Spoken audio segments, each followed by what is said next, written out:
WMC Memphis, WMFS FM HD2 Bartlett Memphis. It's America's team. The Dallas Cowboys play here on ESPN 790 AM. The views and opinions of the hosts or guests of the following program do not necessarily reflect those of the management or staff of Intercom Memphis.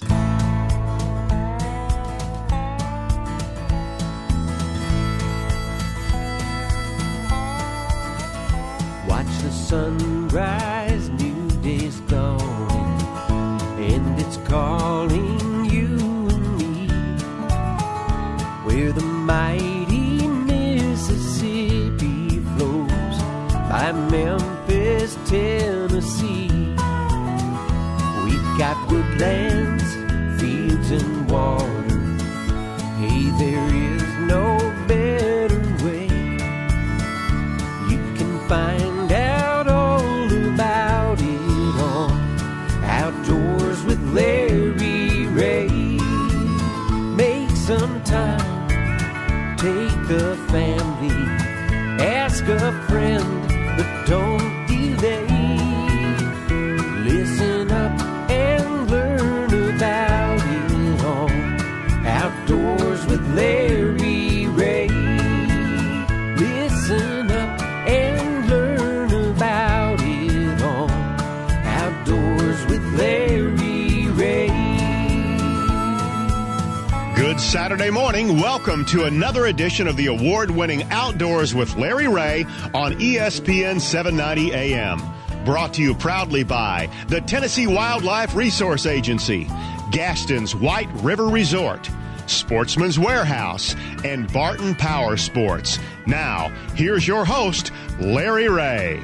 Hey, good Saturday morning. Welcome to Outdoors with Larry Rea on ESPN 790 here in Memphis, Tennessee. Rolling to our 16th year on the air. If that sounds like a long time, that's just a few minutes in the career of the guy on the line right now. Back in Huntsville, Alabama, during the FLW Forest Wood Cup, he actually got called up on the stage, and if I'm not mistaken, almost 1,000 people dressed up to look like him. Is that right, Jimmy Houston? You know, that's right, Larry. They had 1,000 people. They handed out 1,000. I guess we had about 15,000 people there at that weigh-in, and they had 1,000 people that given blonde wigs and Jimmy Houston sunglasses to, including the Ninja Turtles. Oh, and the vice president of Shell Oil Company, which and of course he's a buddy and he's a hunter and fisherman, so he was proud to do it. But that's pretty amazing. I was kind of blown away by that whole deal. Well, I'm sorry to say that none of us in the studio this morning are wearing our blonde wigs. Yeah. Well, there's a couple that need them on, but I won't go into that. But we're glad to have Jimmy Houston on, a longtime friend for many, many years. Glad to have him on as we kick off this September the 24th on Outdoors with Larry Rea on ESPN 790. And let me introduce who's in the studio this morning, because our illustrious Mr. Wong has backed in here now and has joined us. Ron Wong, have you ever heard of Jimmy Houston? Yes, I do. Yes, I have. Well, Ron Wong is sitting over there pushing all of his buttons. John Gordon is in studio. He is our new member of the OLR team. Will be on with us every fourth Saturday of the month. And, John, good morning. Good morning, Larry. Great to be here. Glad for you to be here. And, Ron, I figured you would have some kind of question for Jimmy Houston. I always have a question for Jimmy Houston. How do you stay looking so young? Well, I tell you what, I don't think I'm accomplishing that very well. There's one good thing about getting old: you can hide your own Easter egg. Well, that's right. Jimmy, I tell you, I've seen you on the tour now for several years, followed you, and you just still jump around that boat like it's like you're 18 years old. Well, don't tell him that. Well, Larry, I do get comments from some of my partners because they expect to get in there with some decrepit old guys, some of these younger guys that we draw as co-anglers. And I had one guy that as soon as we got back to the weigh-in is a black guy, and he was a great partner. We had a lot of fun, and we both caught a really nice limit of fish. I think that day I caught a limit in about 15 minutes on Okeechobee. Had a big bunch of fish found, and that guy, as soon as we got in, we was sitting in the boat waiting to get our bags to weigh our fish in. He called one of his buddies. He said, you ain't going to believe this, Jimmy. He said, he run around like a 20-year-old. He said, he made more casts than I did today, and he said he caught a limit in 12 minutes.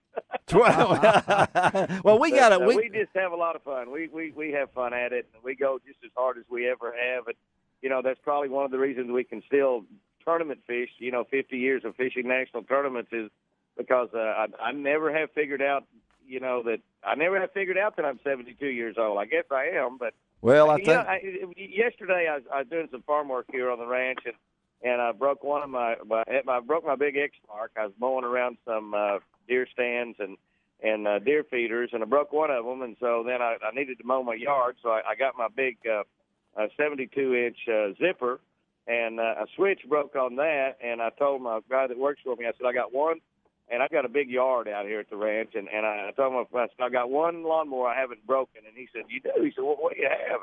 And I said, well, I got the one in that building right there. And he said, you mean that little 21-inch push mower? And I said, yeah. And he said, surely, Jimmy, you're not thinking about that. And so for the next 2 or 3 hours, I was out there making a 21-inch cut in about a 2-acre front yard.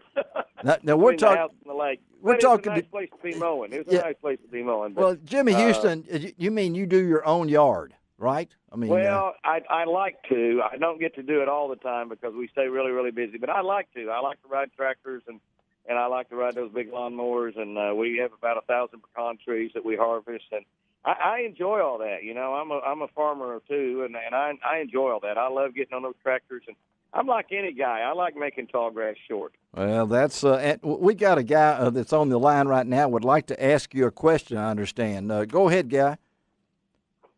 Hey, don't be telling all these people at that station and around Memphis and West Tennessee all my secrets that I told you about how to catch fish. You hear me? Well, you know who that is, Jimmy? I know. I've learned from you. I used to watch your show all the time when I was a little kid. We're the same age, so don't be telling off on me. Jimmy, well, I had to get Bill on because one of the highlights of my career is the night at Bellevue when Bill came from Bellevue Baptist, and here comes Bill Dance out of the curtain.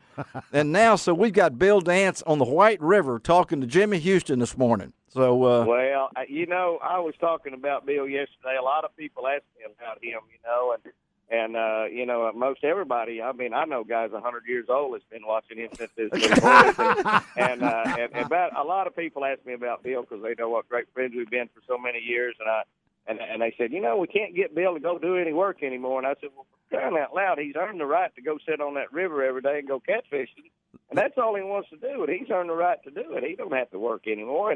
And that was one of his sponsors complaining about that. Oh, it was? Okay. Even mentioned who that is, Bill. I bet that was Bruce Stanton that said that, wasn't it? Well, it might have been. I don't know. Oh, let's don't get into name calling here. I just wanted. What? Was it Bruce Stanton that said that, Jimmy? No, I just made that story, Bill, up. I just want you worried while you're thinking, oh, my gosh. I didn't say that. I'm here with Bruce right now. Bruce and I are fishing the White River. Yeah, and I tell you, you got Bruce catfishing even. Well, that's good. No, he ain't catfishing. We're trout fishing. They're trout fishing. The White River. We're fishing these little micro and ultralight lures over here catching trout with old Donald Craner and having a good time. And we just wanted to call, and Larry had this hooked up. We just wanted to kid with you. How you been, buddy? Well, tell Bruce he needs to come down here and go fishing with me again. The fish are biting. I caught one over 12 pounds yesterday. And I know you've never seen a fish that big, Bill, but it was really a big one, And Chris caught one over 9. I turned them both back just so in case you want to catch a big one, you can. Well, that's good to get when you got a big wash tub like that, that's good to catch fish like that, Well, Bruce and I may just pack up and head down that way then. Come on. After we finish here. All right, Bill. Well, I got to get back to Jimmy because okay, buddy. Listen, it's good talking to you. Jimmy, take care. I'll talk to you soon. Hey, Bill, you tell Bruce Stanton I know him and I'm still around, okay? I'll tell him. He's sitting right here. He said tell you he's still around. Okay. All right. All right. See y'all. Okay. Let's get back to Jimmy. Y'all. Take care of yourself. Take care, Larry, and I'll see you soon. Okay, Jimmy, I hope you didn't mind a little That's Memphis cool. gig That's here so with cool. when Bill heard I was going to have you on the show, he's going to come on and want to get his time too, Yeah, So. and Bill and I just did a deal over at Memphis Bass Pro. Just about, it's probably been a month ago now. Yeah. We had such a great time together that weekend. Bill and I, I fish with Bill and Roland a lot, but Roland Martin, and I fish with them together. And I got to tell you, they're like fishing with two old ladies. I mean, it's just amazing to fish with those two guys.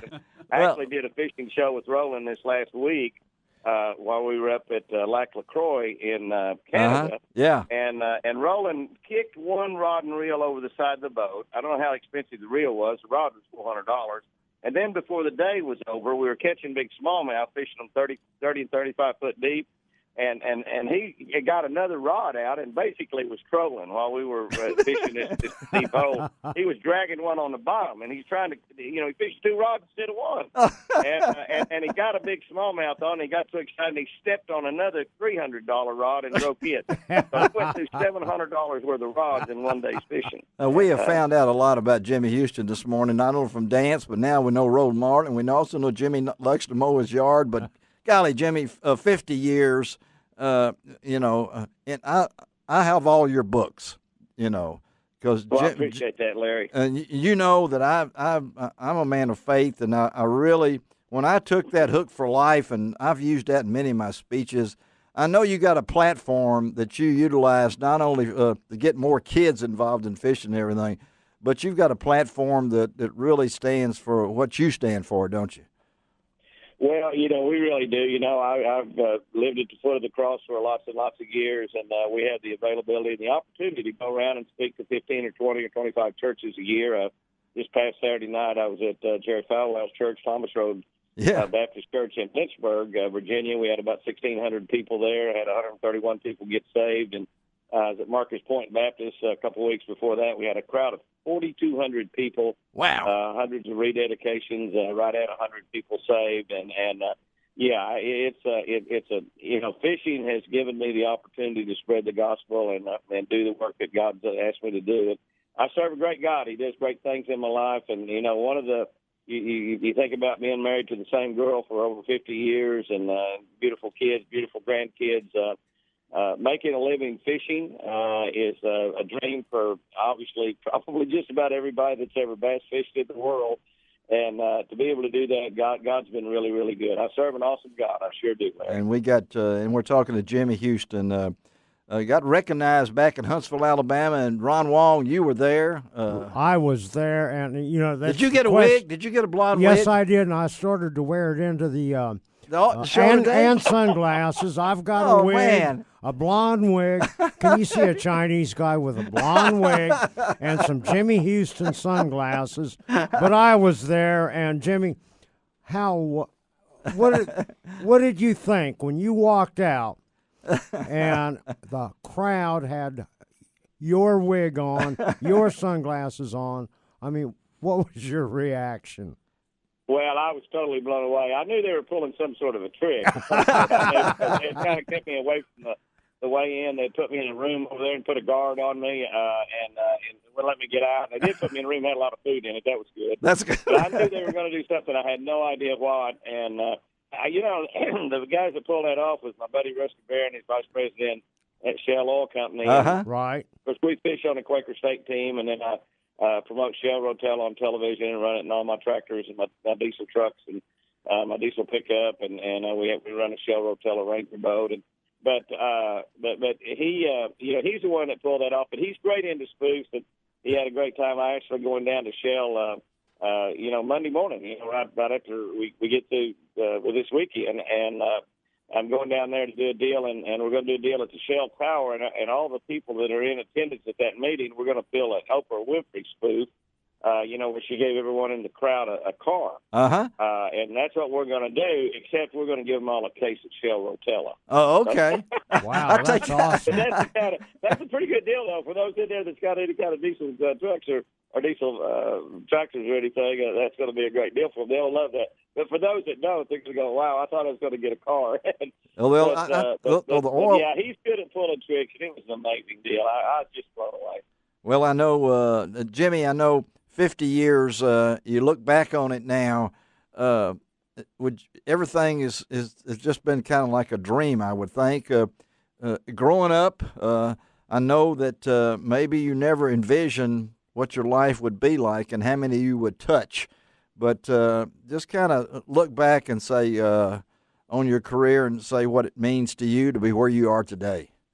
Well, it is unbelievable. You know, I fished my first tournament when I was a senior in college, and I actually intended to go to Oklahoma University Law School when I graduated, and but I had a wife and a baby, and I didn't want to go to school another 3 years. I was tired of being broke, and God saved me from being a lawyer. I obviously saved a lot of other people. Yeah. Me being a lawyer. and you know, my dad bought a resort on Lake Tenkiller when I was a senior in high school, and that put me on. I lived on a lake where I could fish every day, and I fished forever anyway. I can't remember not fishing, and yes, it's really amazing, and to think of the fact that. You know, back when we started tournament fishing in 1966 on the state and national level, there was no such thing as professional tournament fishing. No, and we wasn't winning $100,000 to win tournaments or $10,000 just to make the money. And yeah, we didn't have sponsors and running around wrap boats and trucks that you don't have to make payments on and all this kind of stuff. So you're right. You know, I have lived the dream, as has Bill Dance and Roland Martin and Hank Parker and several people out there. Yeah. But the great thing is now the youngsters can aspire to become a professional fisherman, and it is something to aspire to. As little as 8 or 10 years ago, I would probably tell a kid that, you know, that's a pretty rough road to hoe, and you probably shouldn't be looking at that in some way for a career. But it is something they should do, and I do still recommend they get a really, really good education, including a college education. Well, Because it really makes a difference, and a lot of the guys that became great professional fishermen are college-educated guys. You know, Roland Martin went to the University of Maryland. Ricky Clun, of course, a college graduate. Ricky Green. I could go on and on and on. But the college education really helped, particularly for a lot of the fishermen that came up in the early days, and it really helped a kid now. And of course, the great thing now, you can go to college on a bass fishing you sure can. Yes. Yep. Wow. Yeah. Wow. We've got a pretty powerhouse right here up the road from us in Bethel University out of Little McKenzie, Tennessee, that has done wonders. And again, we're talking to Jimmy Houston. I got to ask you, Jimmy, never in your wildest dream, 2016 named to the Oklahoma Sports Hall of Fame. Well, that is amazing. That's the only fisherman ever in the Oklahoma Sports Hall of Fame, and I went into that Hall of Fame with Brian Bosworth, who won the Texas Award twice at the University of Oklahoma, played in the NFL, and obviously a movie star too. Yeah. Went in with some other tremendously great athletes, Olympians, and say, you know, I think there was 6 people inducted. And there comes Jimmy Houston. Died, but it is amazing to think that, and it you know, sort of validates, at least in the state of Oklahoma, certainly, that fishing is an athletic sport, and I think that's fantastic, and it sort of sets the stage for future fishermen to be in the Athletic Hall of Fame. I think it's fantastic. And again, folks out there, this is not an easy occupation, particularly there's no telling how many miles Jimmy has done, but also on the strain on the body, Jimmy is fishermen don't just I don't know. I love to play golf, but I've seen some golfers I don't think could cast for 10 times and get tired. You know. Well, I fish with a lot of the PGA guys, and you're right. They can't put in a hard day fishing. They cannot really put can't. in And they live in perpetual 70-degree weather. We got to fish whether it's 7 degrees or 107. Yeah. And we don't quit when it clouds up and lightnings a little bit. You know, they holler about standing out there with a putter in their hand and being afraid they get struck by lightning. We're standing out there with a 7-foot graphite lightning rod in our hand, and we don't quit. We keep on. You keep on doing it. It is a very physical sport, and all of the abilities that a person has to have to be involved in the other sports, you still have to have those same type of abilities. Now, obviously, you don't have to run as fast. You don't have to be able to jump real high. Yes. But from the coordination, the mental aspect of it, the physical stamina part of it is really, really something. You know, you go out and you play any other sport, you know, you usually play that game in a couple, 2 or 3 hours, and that culmination of lots of, you know, hundreds or thousands, tens of thousands of hours of hard work. And, you know, when we go out and play the game, it's the same culmination of all that hard work. Yeah. Right? We're not playing the game in 2 or 3 hours. We're playing it, you know, daylight till dark in practice, and then daylight until 3, 4, 5 o'clock in the afternoon during the tournament. So,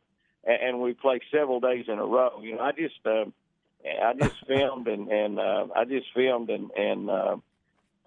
worked for 3M Corporation up in Minnesota, and then went to Canada and filmed with Roland. And we just fished 8 or 9 consecutive days, and my hands were so beat up and so cut up after 8 or 9 days handling northern pike and tons of smallmouth and walleye and a lot of big fish that my hands were so beat up that I couldn't hardly, pick up a cup of coffee, and that's just that was after 8 or 9 days straight. And fishing. you're not So, even pretty physical. Do you consider yourself the best fisherman in your family?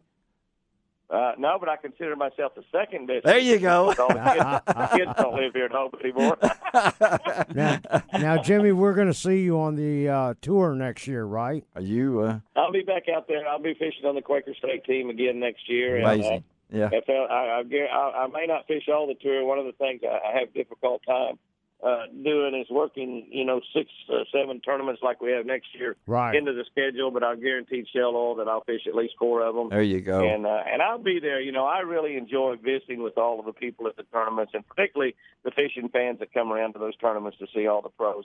I just get one of the reasons I don't quit tournament fishing is that this sport's been so good for me, and it's so good to us and our family that I like to pay it back by just being out there and still being, out with the people. Well, Jimmy, there's no doubt that you've created that fan base through your personality. I just can't imagine you in the first grade. I don't know what the teacher might have thought about you, but I tell you, all those little Johnny stories you hear all your life. Yes, they were really little Jimmy stories. They were little Jimmy stories. That's what I've heard. Jimmy, thank you, buddy, for being with us, and again, congratulations on what you've done and what you stand for. And here on Outdoors with Larry Rea, I'm 73, middle age for a 146-year-old man. And there I keep accepting assignments. Well, I followed Henry Reynolds at the Commercial Appeal, and if you remember Henry, 44 years, he carried that little brownie camera around. I'm trying to make that if I can. So, hey, buddy, go get him. Tell everybody hello for us. I hope you didn't mind sharing time with that dance guy. He's always pestering me to get on the show. I love Bill to death, and I love Diane even more. And I tell you what, Larry, you're doing a great job over there. We appreciate you more than you'll ever know. All right, buddy. Thank you. All right. Take care. All right. Jimmy Houston. Let's take a break. All right, Stuart, then come back. And I want to talk to John Gordon a little bit about joining our team here on Outdoors with Larry Rea. He's all fired up about it, I can tell. Okay. Did you bring a duck call with you at all? No duck calls this morning, No Larry. duck calls. Yeah, come on. All right. We'll be right back on Outdoors with Larry Rea. You can find out